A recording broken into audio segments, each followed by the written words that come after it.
And so having actually a lot of different stakeholders on the plate makes the reading of this document quite hard, because each one of these players has a different role and different responsibilities of what specific aspect they should be focused on, whether it's about digital skills, whether it's about communicating to SMEs and industry actors, or whether it's about like nearly military, warlike and international activities like the National Cyber Force.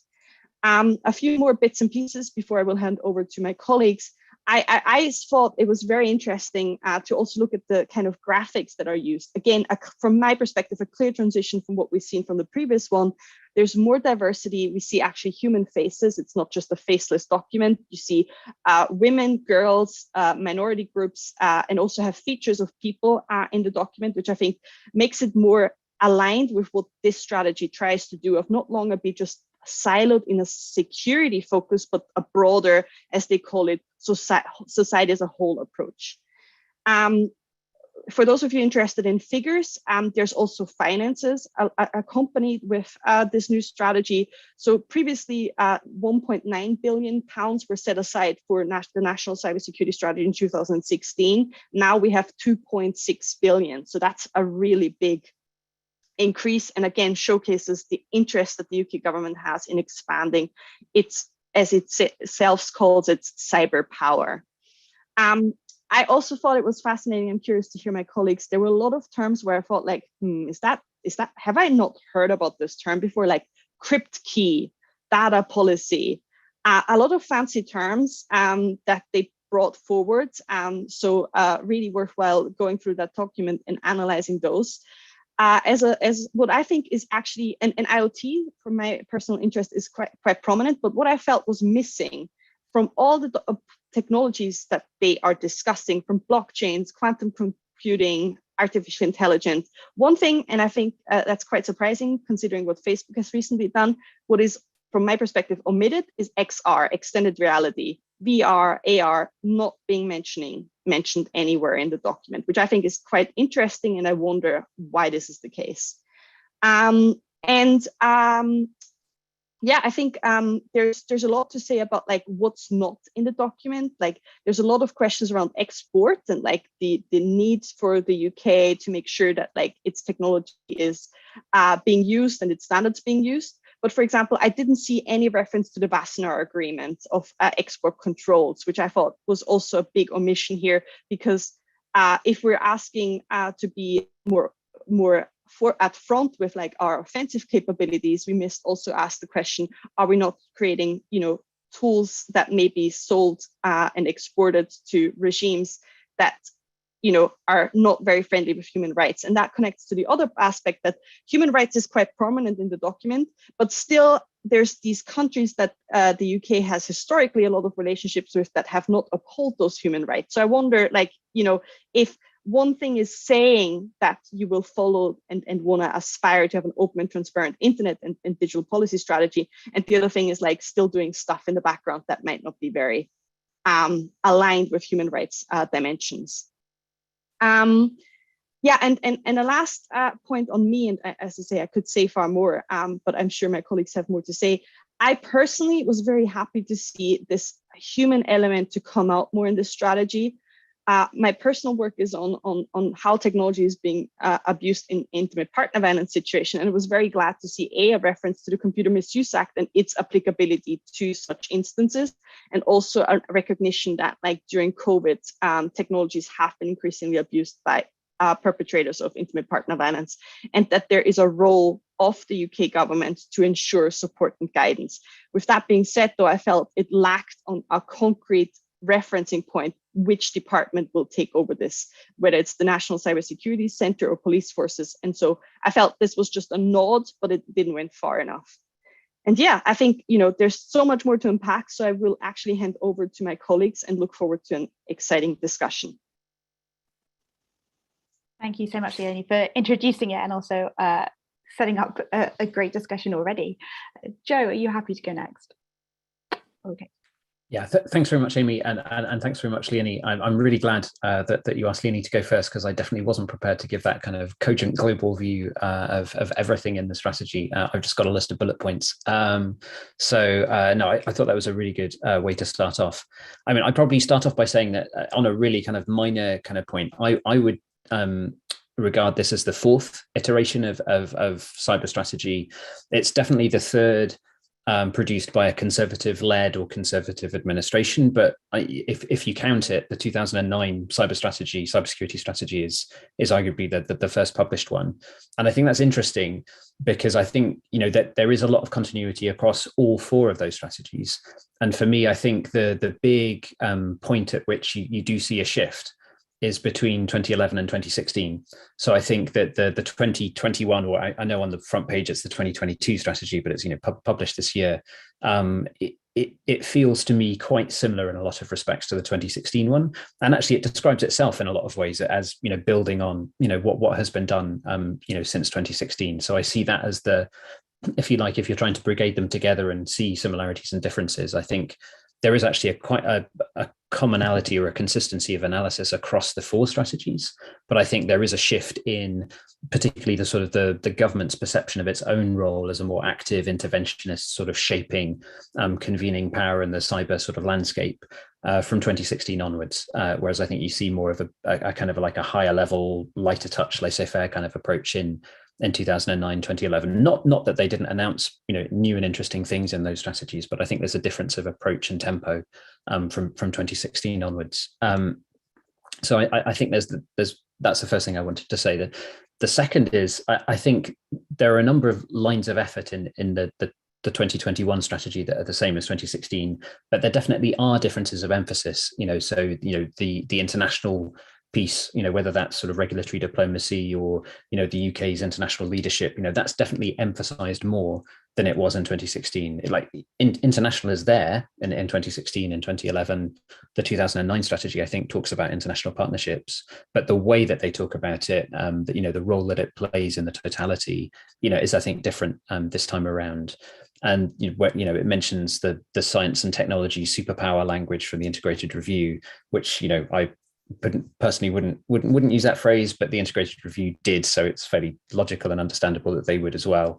And again, that definitely has more of an emphasis in this strategy than it did in 2016. Although again, it's worth caveating that by saying, yes, there are 5 pillars that sort of underline the strategic priorities in this strategy, but there was the sort of the tricolon of defend, deter, and develop in 2016, and you can see that the develop strand, you can read a lot of the science and technology bits into it, but rhetorically and in terms of emphasis and priority, it is definitely different this time, and that's very consistent with the integrated review. So again, sort of no surprises there. So my kind of top line, I think, from my first read through of the strategy was that it is very much the strategy that you would expect if you'd been reading a lot of the documents and speeches from ministers and senior officials over the last few years. So the cyber power language comes as no surprise. I mean, it mentioned a lot. I did a quick kind of control F, and it's, I think, 61 times, something like that. And that, again, I think we had been expecting that. Senior officials, ministers have been talking about cyber power as a sort of framing concept for understanding the UK's sort of cyber strategy. So it's not a surprise that it's there, but it's interesting that it's there, and that there's this definite conscious choice to style it as a broader, more comprehensive cyber strategy rather than a segmented sort of cybersecurity strategy. And that obviously raises questions about the relative priority between cybersecurity and the sort of more assertive uses of cyber power. Although if you do read it, as Leonie has said, if you look at those 5 pillars and you look at the way that the strategy talks about prioritizing efforts, there's a lot there about cybersecurity, about the need to improve resilience and the cyber sort of ecosystem. So I think you could probably overinterpret potentially the significance of that shift towards the cyber power language, but it is unquestionably a difference between 2016 and 2021, 22. I think on the sort of the offensive cyber part, again, it's not surprising that there's more mention of the NCF than there was of its sort of precursor, the offensive cyber program in 2016, or going back to 2011. You can see the NCF it was avowed last year, but you can see it as the sort of the culmination of a decade or more of effort. And you can go back to 2011, maybe not to the cybersecurity strategy, but for other things that fell out of the 2010 National Security Strategy and SDSR, and the creation of sort of Joint Forces Command, and improving efforts to do sort of military cyber, and the cooperation that you saw between GCHQ and the armed forces. So I think you can see that as a slowly evolving picture. And one of the interesting things I think about this whole sort of 10, 12, 13-year period of 4 different cyber strategies is that it has been a relatively slow evolution to get to the National Cyber Force. So it's really interesting that they're now saying it's going to grow a lot over the next 10 years. There are going to be 3,000 people in it eventually, and if you read the strategy, it's going to be used. It's going to be used, more routinely. And I think it's an interesting question, what that means. That there is this recognition, this admission in the strategy that the current approach to deterrence hasn't worked, that it hasn't shaped adversary risk appetite, or I forget the risk calculus. And implicit in the strategy seems to be an assumption that doing more offensive cyber more often, imposing more costs more often, will have a better kind of outcome in the way that you're shaping adversary behavior. So that's an interesting assumption. It doesn't really argue for it or explain or expand on it. Maybe you wouldn't expect it to do in this kind of strategy, but I think that's something that would bear sort of closer sort of analysis and maybe discussion in this forum and then in the future. If I've got a little bit more time, a few other things I'd say is at the end of the strategy, it talks about how it's the culmination of an open process, and also a further step in that process of engagement. They solicit feedback, and to my mind, I think this whole process has been a relatively open process of engagement. There has been quite a lot of outreach in the development of this and the before that the integrated review. So I think that's good. That's a good approach to developing national strategy, and I sort of commend that and hope it continues. Touched on the science and technology superpower bit already. Governance issues. Interesting. There's always this question about the kind of document that a strategy is. Who is it designed to be read by? What's the intended audience or readership? And it's kind of difficult to know with something like this. It's 130 pages long, or like 117 without the annexes. The governance bits come really far toward the end, so they're obviously not intended as the top takeaway bits, and maybe they're really geeky and most people wouldn't really pay attention to them. But I think the governance of how decisions are made, how implementation is followed through are going to be really important in establishing whether the strategy succeeds or fails in its broader aspirational kind of 10-year span, or the sort of more specific sort of 4 or 5 year implementation period through to 2025. And there are a number of questions there, not in the strategy itself, but in things that we've learned from parliamentary inquiries in recent months, like the National Security Council is mentioned again as the highest level decision-making body on a strategic basis, but we know that it's sort of been reconfigured. It's not meeting as often, certainly not as often under prime ministerial chairship. What does that mean? Does that really matter? They talk about the Deputy National Security Advisor for Intelligence Security and Resilience as being the top sort of official at the centre who's responsible for shepherding all of this implementation. I know Tim and I and others have written in the past about maybe the UK could look at emulating kind of recent US practice, which was to appoint a very senior sort of Deputy National Security Advisor for cyber and emerging technology, or in the UK they could call it for science and technology superpower if they really wanted to. But like something like that seems like a bit of a missed opportunity, in a governance perspective. On law enforcement and cybercrime, I think that it's good and important, and also unsurprising that the National Crime Agency and sort of police cyber gets more of a mention maybe than it did in 2016. There are still question marks there to my mind about whether like the law enforcement cyber landscape is still like a bit too fragmented. Maybe there's a sort of a longer term sense that law enforcement cyber hasn't kept pace with the challenge of cybercrime to the extent that maybe it could or should have done, which is certainly a problem that definitely would predate, this government, long predate it. But there's a question there about whether future solutions could be sort of more radical, maybe involve more central sort of brigading of that effort. It talks about the National Crime Agency leading and trying to shepherd the 43 different England and Wales forces in that direction. But maybe that's not a model that is the best model for the future. And then, just lastly, Leonie, I mentioned sort of export controls and cyber exports. That's definitely something I'd noticed as well. And I think it's a missed opportunity if you're one of your brigade, your sort of umbrella concepts for the strategy is responsible democratic cyber power and international leadership, and you talk about improving your cyber exports and you don't talk about ethics or safeguards at all. I think that's just a sort of a missed opportunity. I'm sure people are thinking about it, but it's a shame that they didn't use, some of, a paragraph in that 130 pages to talk about it. So just summing up very quickly, I think there is a lot in there. There's a lot there for us to sort of talk about and take away and think about. I think it is largely consistent with 2016, notwithstanding some of the rhetorical sort of differences in emphasis. And I think it would, chiefly in the sense that it really sort of embodies this more active interventionist sort of shaping role that the government's taken on in sort of cyber strategy since 2016, and intends to, to follow that through over the next 5 or 10 years. So the proof of the pudding will really be in how they implement that, and whether they devote, they're saying they're going to devote significant resources, but then it's about sort of leadership and implementation as well. So yeah, that's what I had written down. Fantastic, thank you, Joe. Alexia, over to you. So I'm increasingly finding my bullet points that I'd written down after spending far too long last night reading this 117 odd pages disappear before my eyes, but I'll do my best to cover new ground and kind of go back on what some of has already been said. I think this strategy document is very much a product of its times and where it's set.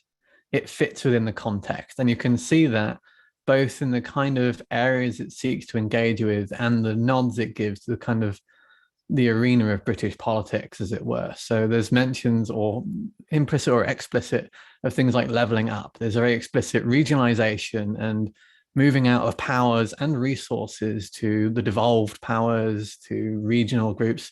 There's mention of the opening of a specially emerging tech group for the NCSC in Manchester, which, it's ticking all the right boxes, which is good, because they do need to try and emphasize that leveling up is more than just a kind of a pretty phrase. So hopefully that follows through. I also think that what the document does well, beyond hitting the right notes, is that it properly addresses, or at least emphasizes, a lot of the key problems that have come to the fore, or at least come to the fore of public awareness and government awareness over this kind of unending several years of pandemic, where things that we in the community have been aware of for some time, but have now suddenly been amplified due to the changes in our day-to-day living experience and our working experience. And I think that is, again, not a bad thing. It's good that things like ransomware are now being given a specific mention and actually raised to the point that they're quite prominent. I've not done Control F of ransomware in the document, though maybe I will do later and see what pops out.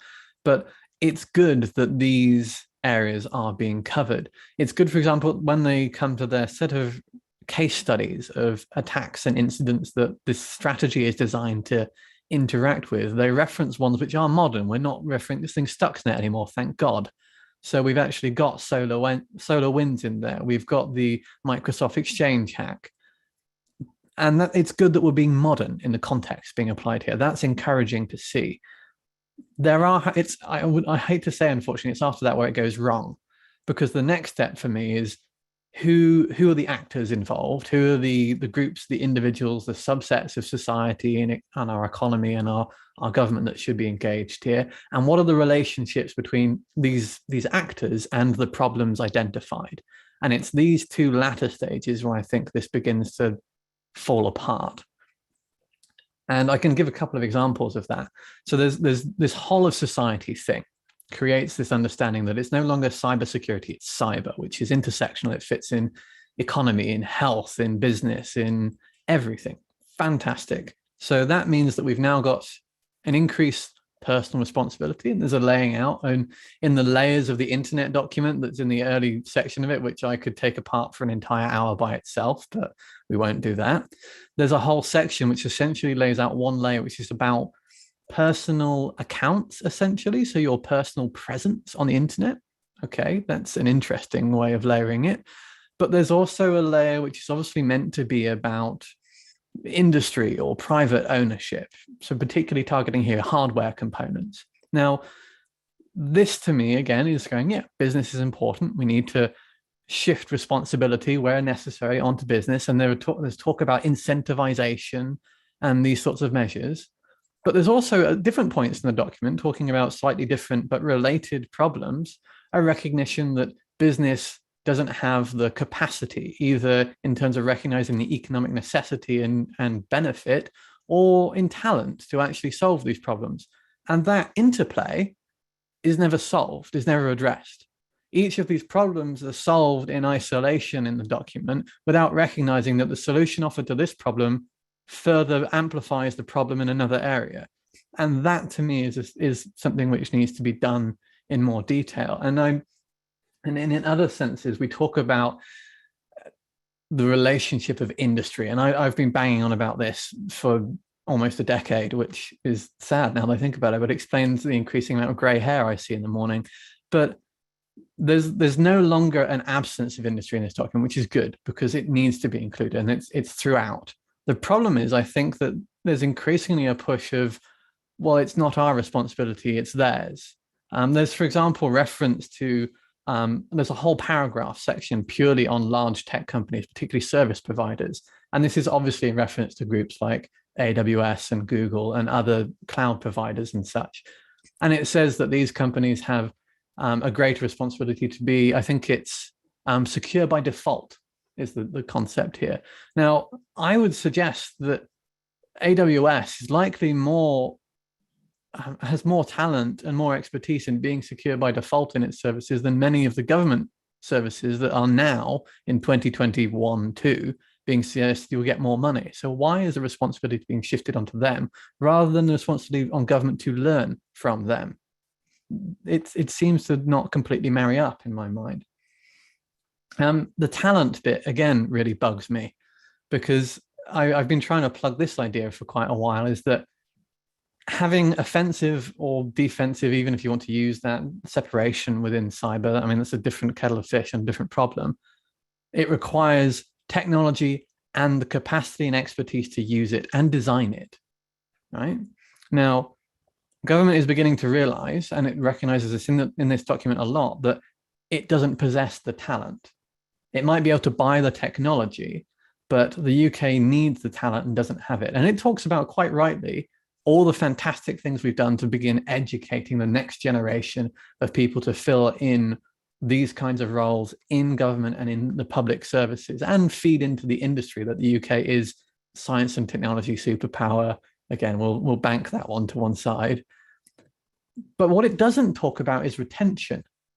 In fact, there is a paragraph that's labeled later down, something and retention. And when I saw that, I was like, oh, great, there's at least a paragraph. That's something. But the retention bit only comes up in the heading of the paragraph and is never mentioned again. So if we're talking the fact that cyber power, as it reflects in the document, is something which is harder to gain, but easier to lose and faster to lose, having that capacity and that advantage, that means that every other state is doing it. We have this now new concept of systemic competitors. What about those competitors? Are they just going to ignore the wonderful talent that we've trained in the UK with all this investiture and then just go, that's great, you guys keep that, we'll just buy what they create? No, they're not. They're going to go, we'll give you X amount of money to come and work here instead. And we already see that. And that also plays into the point that Joe and Leonie have made about the Wassenaar arrangement and transfer. Transfer doesn't just happen through the transfer of the product that these people create. It exists in the transfer of themselves and their knowledge. And that is not something that's addressed in this document, nor is it addressed in many others. So I think this is something that is missing from here. And I feel that, and this just seems really odd saying it, I'm going to conclude on this note so everyone else has something to talk about, that this is 130 pages and it is extensive and there's a lot in it, but it could be 6 more documents with more detail still on the 5 pillars plus a little bit more. And I think we need that because there's a lot missing. And I think that the problem is it says all the right things, but because there are so many right things to say, it doesn't get into enough detail on any of them. And if you get into some of the sections, they appear to be continuous reframings of the same key points laid out in the headings, just done in different ways. And I think that we need depth. We need an understanding of how these different things actually connect to each other. Because I think that if that strategic thinking is done, we might realize that we've not actually solved some of the problems that are rightly mentioned here. In fact, we might have solved a couple, but in doing so made others worse. And that's not the right approach to be taking, particularly with a strategy which is meant to be 10 or 20 years into the future in its relevance. So I'm going to leave it there, and I'm sure more questions will allow me to get to my other bullet points. Perfect. Thank you very much, Alexi. Tim, over to you. Great. It's actually only a 4-year program. So I think we need to bear that in mind. And the strategy does not propose solutions, it proposes pathways to solutions. So I think we should, but I take your point. I mean, it's interesting, it is openly, as CDL said, I think it was when he launched it, saying, this is part of a patchwork of policies and strategy documents that either already exist. It comes from the IR. The IR, the integrated review, is the overarching document for this, okay? There's also lots of other things that are surrounding it. And my comments were going to basically say what Joe said almost in its entirety. Because I read this and I felt a little bit like I was back in 2009 for some very strange reasons. One of which was this whole of society thing. Because when the 2009 strategy came out, it was accompanied, I think, the same day by something called a Digital Britain strategy, which puts me in mind of kind of what the new national cyber strategy is almost trying to do. And lo and behold, we have a new digital strategy coming. And it's as Joe was getting at, it's not that things haven't changed, they have. But I think there's a lot of continuity there in how a different government now, from the new Labour government of 2009, is looking at what was called digital then, is now being called cyber in many respects now. So I think there are linkages, historical linkages, and an awful lot of continuity here, even though, I mean, all my colleagues have pointed out, there are many, many points of divergence. One of the things that I can't remember, Leon, it might have been you, talking about ethics. And I remember for at least 8 of the last sort of 11 years, 10, 12 years since the 2009 strategy came out, going, in the 2009 strategy, there was a mention of ethics. And that paragraph about ethics in the 2009 strategy never seemed to be revisited. It dropped out of the 2011, it didn't occur in 2016, it doesn't occur in 2021, 22. So I think that's a really interesting observation. And I asked plenty of civil servants since 2009, what happened to that bit? And it's like, well, and that was it. So it'd be really interesting to see if we can somehow reinsert that into public policy in this space. Most of what I was going to say has already been said. That's fair enough. On the skills bit that Alexi was just mentioning, I think there was something else to be said about skills here. And broadly, I think you made some good points, Alexi. I mean, there is a thing about retention explicit in defence policy at the moment. Actually, defence is retooling its career structures precisely so it can retain talent. But I agree, this sector is much wider than defence alone. The thing I was going to say about skills is that I don't think the diversity piece goes far enough. We're talking about diversity of protected characteristics. That's absolutely right. You have to be able to look like the communities that you're serving. Is way overdue in this field. But also, in terms of when we talk about diversity, we also, when we talk about graduates and training and education, need to think about diversity of background as well. And all of us have spoken to civil servants who are like, yep, they did a law degree, they did social science, that's a philosopher, but you don't see that coming through in public policy, because not only in the public sector, but also in the private sector, people who are hiring graduates actually really cherish and prize the ability to be critical, to problem solve, to apply themselves to new situations and so on. You don't necessarily get all that in STEM. And you don't necessarily get that through neurodiversity or through other protected characteristics. We can add another layer on that, which is actually the intellectual and academic background of graduates who can contribute. And believe me, our students are crying out for career paths into that profession, a very diverse profession, I might add. So I think there's a piece around that as well. I'm just going to leave it, well, I've got 2 points around identity and around partnerships or alliances, I should say. This is a document that comes from, it's a child of the Integrated Review. The Integrated Review is looking for a post-Brexit identity. The UK has actually, in this case, quite justifiably settled upon its sort of digital power and influence. It's got a highly capable diplomatic corps that's been highly effective, actually, in promoting particular norms and ideals in international fora, not just in the usual places like, you know, the EU, OSCE, UN, and also other kind of regional organizations like ASEAN and African Union and Commonwealth and so on, but also standards organizations like the ITU and many, many others besides. The UK is really good at this. And I think this international aspect, which has been there through all the other documents as well, is really coming out in this document. And I think the UK, in terms of its identity, has settled on this as something it can actually do in a post-Brexit world. And I think, you know, for all the talk of the National Cyber Force and projection of power and so on, I don't get the vibe from this document that actually this is a kind of militarization of UK capability. It's there, absolutely, particularly in the language of cost imposition and so on. But the main part of it's something else. And a large chunk of that something else is the ability to actually shape the international environment in various, you know, ways that are consonant with our liberal, with our ideals and our values and so on.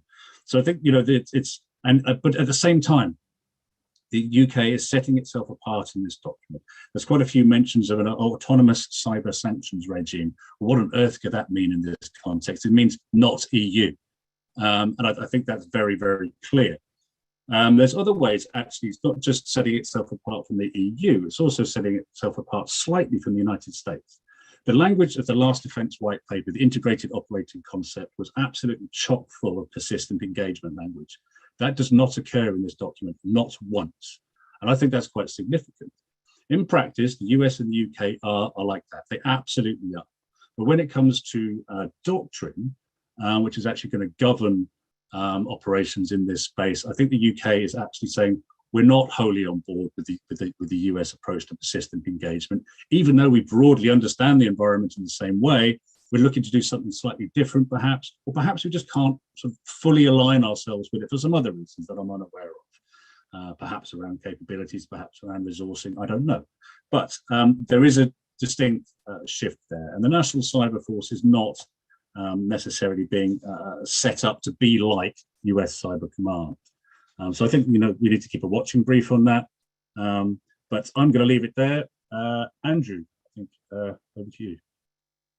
Yeah, thanks, Tim. Obviously, going last means that all your points are normally stolen, but I've actually got a few little things that I do want to focus on. And the first is going back to what's been discussed, which is around actually this being the cyber strategy. And I've been thinking about this, and I was laying in bed last night thinking to myself, actually, could this just be a technology security paper? And is it trying to do too much? In the sense that, yes, you want to create a holistic approach, but in so doing, what you're doing is really not going into any depth on anything. And would it be useful to have a separate cyber strategy and then one on kind of thinking about broader technology standards around kind of improving resiliency, all those sorts of things? I'm not sure whether I agree with myself on that, but it's kind of somewhere that I might be going and thinking about this. And then there's also this thing that I've not seen in any of the strategy, which is around the claim that cyber operations are de-escalatory. I don't think I've officially seen that written anywhere before.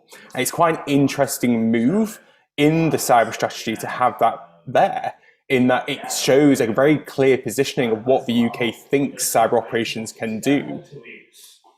And in doing that, it means, well, actually, that kind of shows, well, why might we not see it as part of deterrence? And I think there's a bit of debate here about, well, what happens with deterrence and what happens with de-escalation in cyber operations? And what are the layers that might be going on there to let that happen?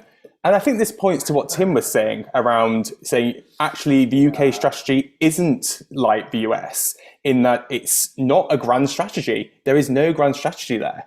It's very pragmatic in many ways in saying, well, we're going to disrupt, but we're not going to have a grand theory of persistent engagement or defending forward. Instead, what we're going to say is, well, we can't quite do that. We're going to see and then And in some ways, I think they're going to experiment.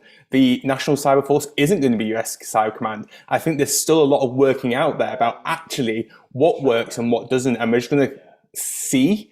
And I think that's probably a pragmatic decision, because the NCF is going to grow quite substantially, we think, over the next 10 years. So I think it's a bit of a let's wait and see. And I think that's why in some ways we don't have this kind of grand strategic approach, because the UK doesn't have one. And in some ways it might not want one.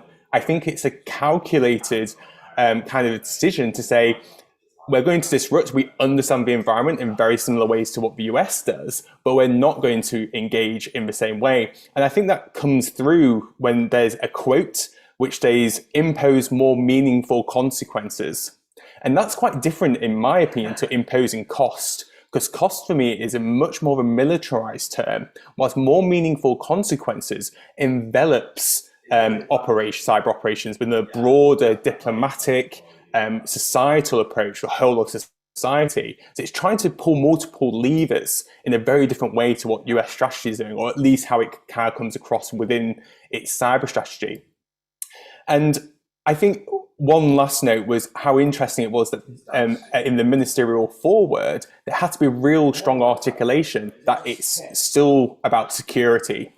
And I think that's a good move to see in a cyber strategy, when it's dropped the security bit, to say this is fundamentally still a security strategy document, but we're trying to expand it out. Whether that expanding out is something which is useful in the long run, how far can it extend out before it becomes just nothingness, is, I think, one to reflect on a bit more. But anyway, I'll leave my comments there and pass back over to you, Amy. And apologies in living in a household where we've got two people speaking at the same time, which you might have picked up.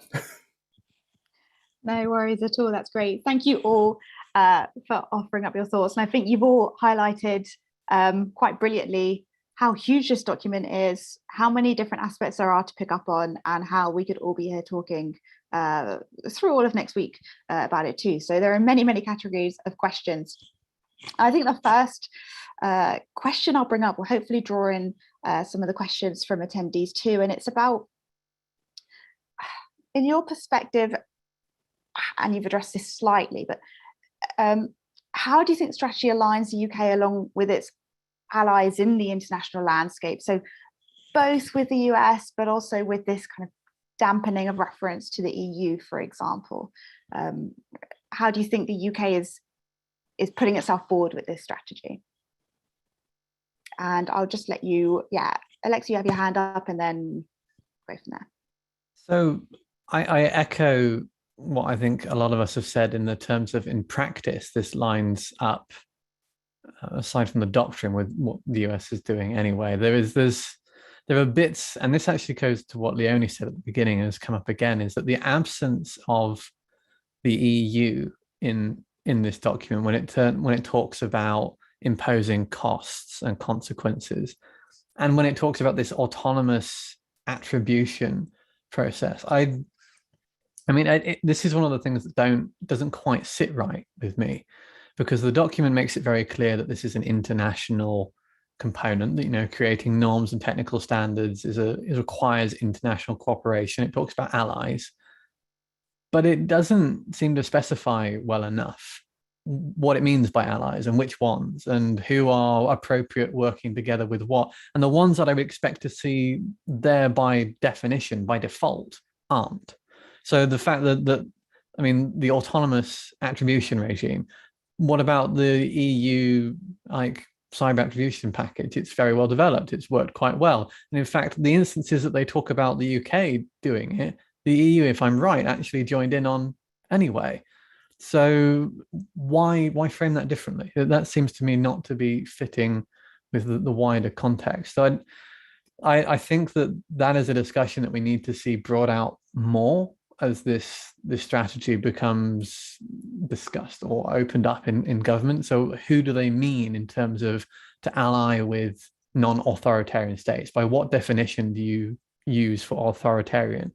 Are we talking just China, which is the systemic competitor, which is directly mentioned here? Or do we mean India as well? Or do we mean other nations? On what grounds, on what basis? And I think that isn't as clear as it could be. But in some areas, this lines up with at least practice of allies, but it's not very clear who it means beyond the obvious in terms of the US, and the absence of the EU is odd. Brilliant, thank you. Would any the rest of you like to add? Yeah, go on, Tim. The absence of the EU specifically makes absolutely perfect sense within the context of the integrated review, because the integrated review doesn't talk about the EU except in passing either. And I think you can divine some political reasons for that. This has been handed down from on high and has been constrained in various ways. But when you listen to diplomats, talk about this, they haven't stopped working with the EU just because government can't utter those words. And they continue to work with the EU in many ways. They continue to work with ENISA as a cybersecurity agency, with Europol, and with various other agencies of the EU. And I know for a fact that there are members of HMG who are incredibly interested in what now with the EU. Okay, so we're not a member of it. It makes it even more important to engage with the European Union. So I think in respect of the EU, yes, I think it's regrettable that it's not mentioned up front and centre in terms of international partnerships. But I think in practice, there's more work going on now than perhaps there ever was in respect of the EU as a very close partner in many fields, not just, of course, in cyber. But I think cyber is actually one of the places where the UK and the EU can most easily still work together, because of the shared infrastructures, shared interests, obvious kind of potential for what happens when you don't work closely with the EU. To talk to you, the issue just raised, Alexei, in respect of other allies, I think the UK is actually quite willing to work with, yes, the normal set of allies. I think you're absolutely right. It's all the usual suspects, most of whom, of course, are both EU members and NATO plus Five Eyes. So all the usual suspects, the like-minded. Diplomats working in this field are very concerned pretty much to talk to anybody, because the stakes are so high, as set out in the National Cyber Strategy. One of the things about the new NCS is that it's unequivocal in what's at stake here. Democracy, equality, the freedoms that we expect under international human rights, and so on, which, whilst we may set out to preserve them in this jurisdiction, are being quite seriously eroded elsewhere. And it sets this out and puts the National Cyber Strategy firmly there as an agent, if you like, of preserving what we believe in a liberal democracy the world should look like, and setting ourselves up. I've never seen digital authoritarianism called out in a national cybersecurity strategy in the UK before, but it is called out in here. But to combat that, it's not simply enough for all the like-minded nations just to line up on one side and start badgering the authoritarian states on the middle, because lo and behold, most of the rest of the world falls somewhere in between.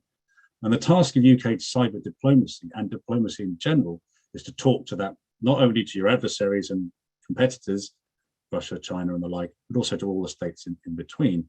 And the UK is quite well placed to do that through mechanisms like the Commonwealth, through cybersecurity capacity building programs, through actual diplomatic fora as well. It's that middle ground that's going to have to be swayed one way or the other, or convinced or incentivized that actually the kind of the Western vision, if you like, is something that's preferable than the more authoritarian vision, which is so attractive in many other ways to those states in the middle. So I think the UK, because it's not specific about every country except for Russia and China, which again is quite unusual to call out in the National Cybersecurity Strategy in the UK, doesn't mean that it isn't paying attention to it. And I don't speak on behalf of government, but I'm guessing quite confidently that if you talk to Foreign Office, they'll say pretty much what I just said. Thank you, Tim. Brilliant. I'll batch the next bunch of questions under the theme of offensive cyber, of course, and the National Cyber Force. So I know Offensive Cyber Working Group, half of you have actually written with reflections on the National Cyber Force. I know you all have opinions. In what ways do you think this strategy and the language within it has actually cleared up any uncertainties that there were about the National Cyber Force? And taking Joe Burton's point, is there any concern among panelists that the National Cyber Force may conduct cyber operations against non-military entities? Is there mission creep happening here? Over to you, Andrew. I think I'll tackle this mission creep one because I think it's a really interesting one, and the National Cyber Force is quite unique in comparative to other states around how it's composed itself. But primarily, it's around talent and resources. The UK just simply doesn't have the capacity to engage in effective operations that would be under appropriate oversight through any other body. Whether we agree whether this is then for the right way of doing it is an open one. But I think it makes sense about why they've done it, because it means that you can pool your resources, then you can go after the high priority targets, which make a lot of sense to do. And then on the one around de-escalation, I don't have a particular example, which was also in Joe's question, but maybe someone else does as an example of a cyber operation. Or it might be that actually we just don't see it and we haven't got the data because we aren't privy to the amount of operations that are going on. But anyway, I'll leave that open to the rest of the panel. Joe, over to you. Yeah, thanks. I basically agree with Andrew. I mean, I think on is it mission creep? I think the answer is no, it's not mission creep. It's literally one of its missions. So it's, that there is this kind of US debate about the extent to which or whether Cyber Command should get involved in effectively kind of law enforcement style sort of, or counter criminal kind of operations. It's a completely different question for the National Cyber Force because it is literally one of the missions that it's set up to address. It's not a solely military organization. It's a partnership between the Armed Forces, the Ministry of Defence, and GCHQ, the Secret Intelligence Service, and DSTL. So I mean, it has all of the potential authorizations and authorities that all of those different constituent entities have. And I think from memory, if you kind of look at the most recent iteration of national strategy this week, they definitely talk about countering sort of cybercrime as one of the potential missions for the National Cyber Force. So I think absolutely it would almost be surprising, given the way that they have talked about the NCF over the last kind of year, 18 months, if that wasn't something that they were currently doing or thinking about doing. So definitely I think that's and I think there are good reasons for that, and there are also bits of the strategy where they talk about improving the National Crime Agency's capabilities and sort of police cyber capabilities, and presumably at the end, at the sort of more assertive end, that involves partnership with the National Cyber Force. I'd assume it's that. I don't think that's stated explicitly, but I think it's implicit in a few of the places in the strategy. As to is there a good example, any kind of reported examples of de-escalatory or cyber operations as a way of sort of controlling the potential for escalation? I think some of the reporting about the Trump administration in Iran and humming and hawing over different operational responses to Iranian activities and finally alighting on relatively limited sort of cyber operations when they might otherwise have chosen other things. I appreciate sort of using the Trump administration as an example of anything. You have to build in understanding of the contingencies, the character. But I think maybe that's an example of one report of that kind of thing in action. Yeah, and Brandon Valeriano and colleagues have written a fair amount about de-escalation and off-ramps in cyber, so well worth looking up. Brilliant, perfect, thank you all. Last question from me and drawing in from the groups will be on roles and responsibility. And just you raised a lot of points about how this isn't necessarily clear, or the strategy sets out this whole of society approach. Should the government have more responsibility than industry, than individuals? Do you think there's an answer to this that could be put in a strategy? Thank you.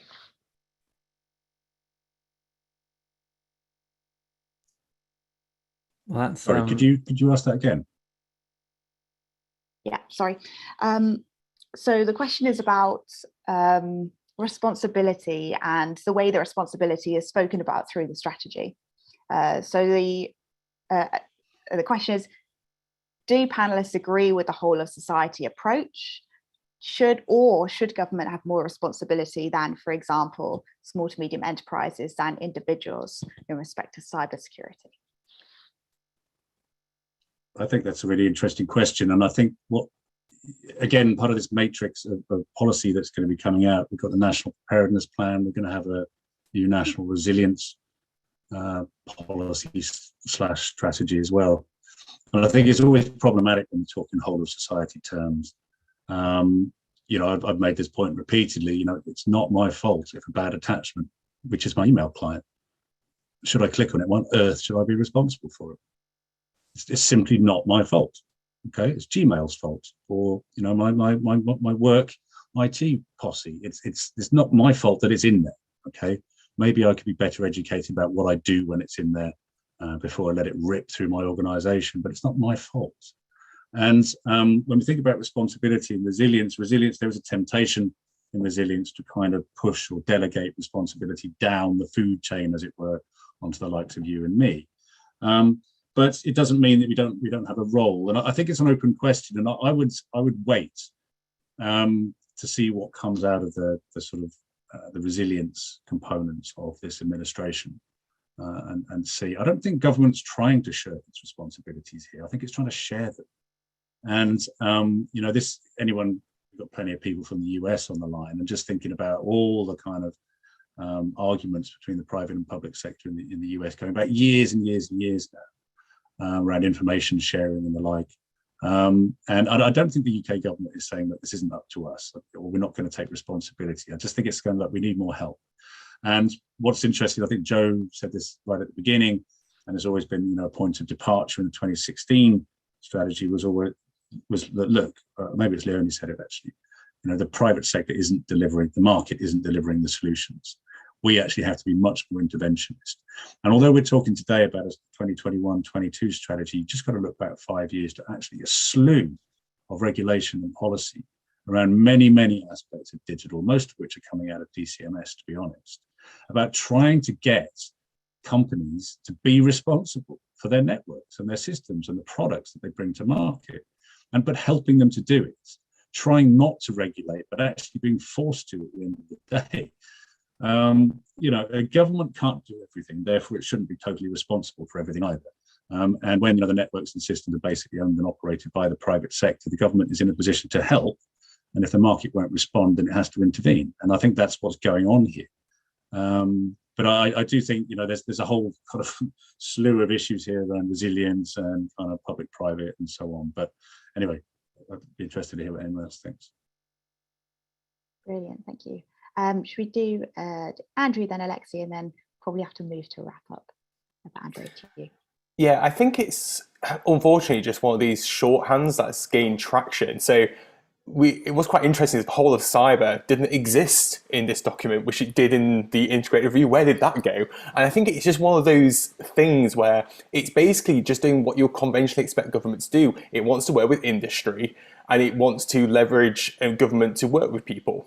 But by putting it through whole of society kind of framework, I think it is potentially quite a damaging one, because it gives a sense of individual responsibility that really, as Tim's just quite much outlined, is actually not really, we can't be responsible individually. So I think it's just one of those things that might go out of fashion by the time of the next strategy. And that's fine. I think it's just a shorthand, and I don't think there's much in it, essentially.